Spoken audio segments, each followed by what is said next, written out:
সকালবেলা ঘুম থেকে ওঠার পর থেকে আমার মেয়ের পিছনেই আমার সারাটা বেলা কেটে যায়। সকালে ঘুম থেকে ওঠার পরে আমার মেয়েটার মুড খুবই খারাপ থাকে। তো ম্যাডামের মুড ঠিক করতে করতেই সকালে 11টার মতো বেজে যায়। তারপরে তাকে নাস্তা করাতে বসলে তো আরও 1-1.5 ঘন্টা চলে যায়। তো ভিডিও আপলোড করতেই পারি না। সকালে আমি কোনো পোস্ট বা ভিডিও ঠিক মতো দিতেই পারি না সময়ের অভাবে। আর ইদানিং তো একদমই টাইম মেনটেন করে কোনো পোস্ট বা রিলস কোনো কিছু আপলোড করতে পারছি না। যখন সময় পাই তখনই আপলোড করে দিচ্ছি। তো যাই হোক, এখানে সাউদাকে আমি নাস্তা করাতে বসেছি। আজকে ওকে নাস্তাতে দিয়েছি নুডলস আর একটা ডিম সিদ্ধ। যদিও সে পুরোটা খায়নি, অর্ধেকটা বাকি রেখেছে, তারপরেও যতটুকু খেয়েছে আলহামদুলিল্লাহ। বাবুকে নাস্তাটা করিয়ে দিয়ে এখন আমি 1 কাপ কফি বানিয়ে নিচ্ছি নিজের জন্য। আজকে চা খেতে ইচ্ছা করছে না, এই জন্য 1 কাপ কফি খেয়ে নিব। আর অনেককেই দেখি কফিতে চিনি খায় না, তবে আমার অল্প একটু হলেও চিনি দিতে হয়। তাছাড়া কফি আমার একদমই ভালো লাগে না। আমার ছোট বোনই কফিতে কখনোই চিনি খায় না, তবে আমার একটু হলেও চিনি লাগে। তারপরেও চায়ে বা কফিতে খুবই কম পরিমাণ চিনি খাই। যদিও মিষ্টি খাবার পছন্দ করি, তারপরে চা কফিতে চিনির পরিমাণটা একটু কমই খাওয়ার চেষ্টা করি। কফি খাওয়া শেষ করে দুপুরে রান্না করতেও চলে এসেছি। আজকে দুপুরের জন্য মুরগির মাংস রান্না করব।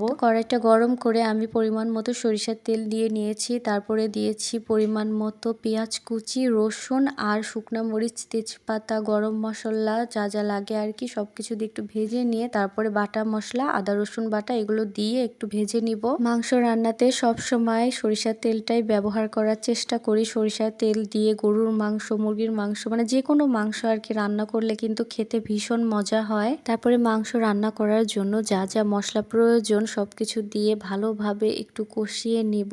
একটু পানিও দিয়ে নিয়েছি যাতে মশলাটা পুড়ে না যায়। তো ভালোভাবে মশলাটা কষিয়ে নিয়ে আমি মুরগির মাংসগুলো দিয়ে দিব। বেশ কিছুদিন হলো খেয়াল করছি যে প্রতিদিনে আমার 2-3টা করে ফলো আসে বা তারও বেশিও ফলো আসছে, কিন্তু আমার ফলোয়ারের সংখ্যা বাড়ছে না, উল্টো আরো ধীরে ধীরে কমে যাচ্ছে। যারা ফলো দেয় বা দিচ্ছে তাদেরকে পরে যদি আমি আমার ফলোয়ার লিস্টে খুঁজি, তাদেরকে আমি আর খুঁজে পাই না। তারা যে কোথায় গায়েব হয়ে যায়, তখন আর বুঝতে বাকি থাকে না যে তারা আমাকে আনফলো করে দিয়েছে। আসলে ব্যাপারটা কি, যখন তারা দেখে যে আমি তাকে ফলো ব্যাক দিয়েছি তখন তারা আনফলো করে দেয়। এই জন্য চিন্তা ভাবনা করে একটা ডিসিশন নিয়েছি, এখন থেকে যারা ফলো দিবে সাথে সাথে তাদেরকে আমি ফলো ব্যাক করব না। ফলো আসলে তাদেরকে আমি সাথে সাথে ফলো ব্যাক করব না, কিছুদিন দেখব, পরে যদি তাদেরকে আমি আমার ফলোয়ার লিস্টে খুঁজে পাই অবশ্যই আমি তাদেরকে ফলো ব্যাক করে দিব। তাছাড়া আর উপায় নাই। যখন দেখি ফলো ব্যাক পাওয়ার পরে আনফলো করে দিয়েছে তখন কিন্তু খুবই খারাপ লাগে। এই জন্য চিন্তা ভাবনা করে